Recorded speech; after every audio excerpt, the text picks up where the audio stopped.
Welcome back to this very special edition of Undercurrent. It is the Easter long weekend. However, recent changes in the immigration policy means that foreign students are going to have a harder time getting permanent residency if they are married. Australia is a multicultural country and couples move here for better lifestyle.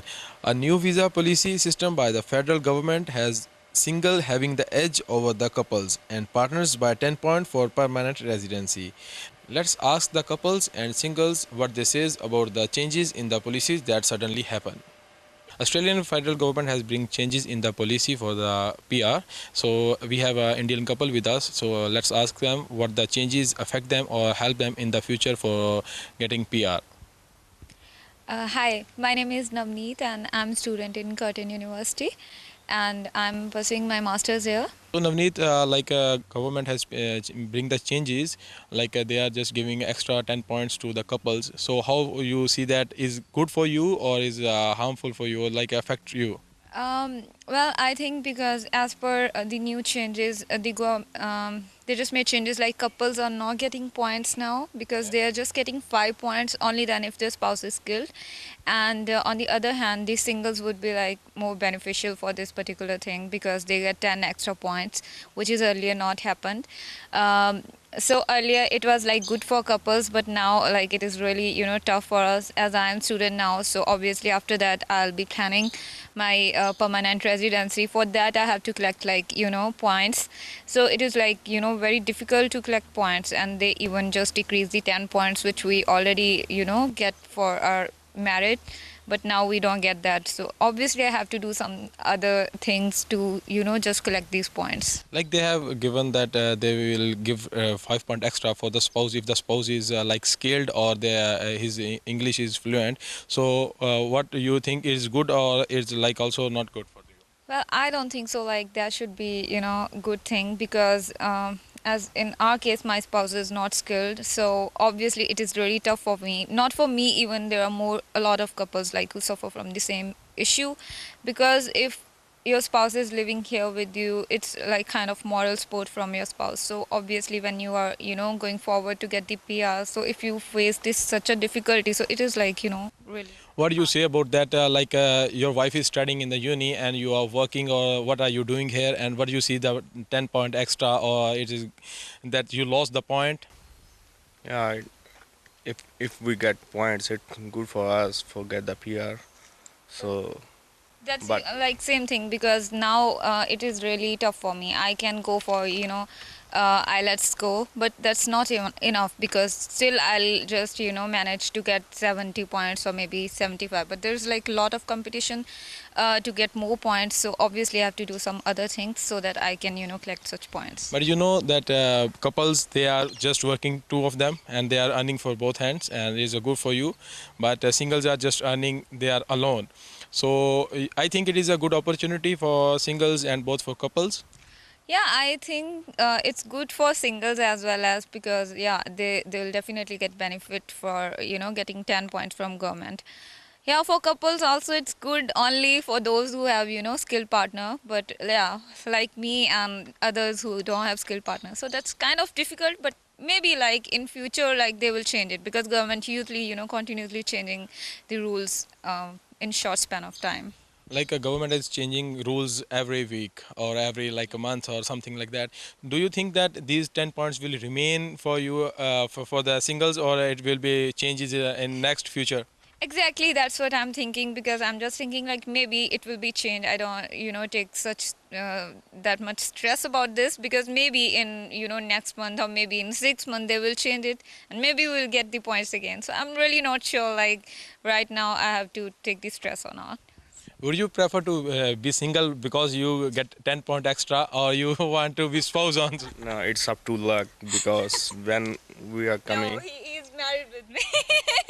He don't want to be single. It's me, Talha, Undercurrent WTV Perth. Okay.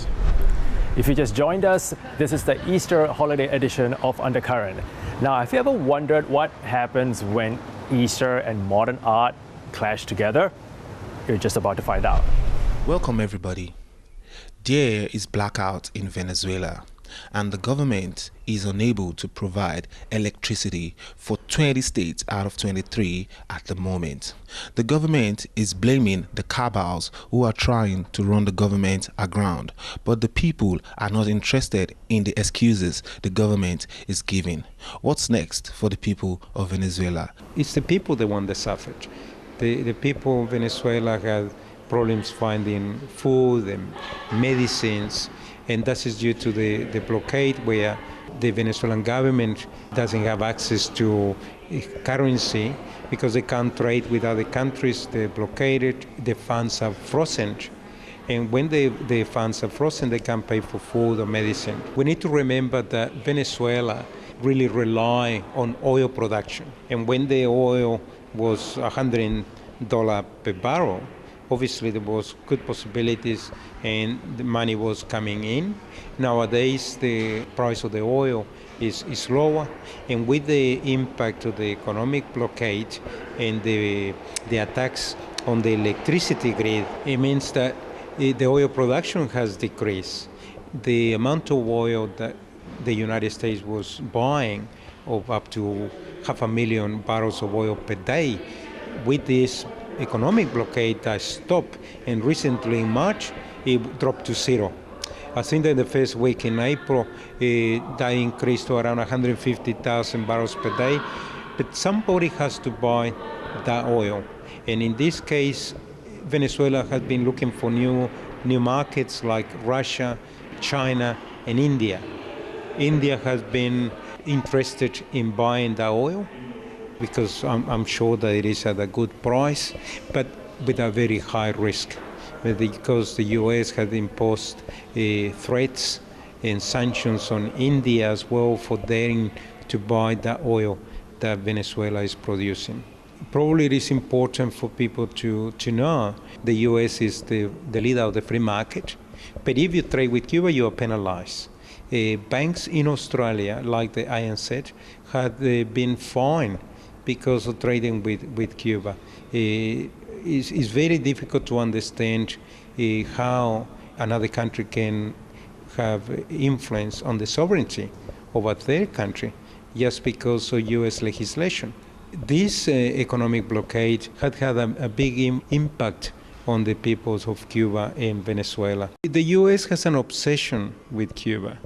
They have interfered in Cuba since the 1900s.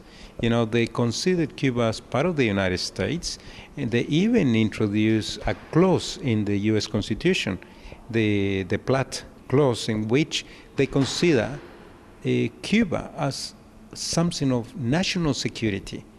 Venezuela has been under enormous attacks, not just in the issue of the sanctions.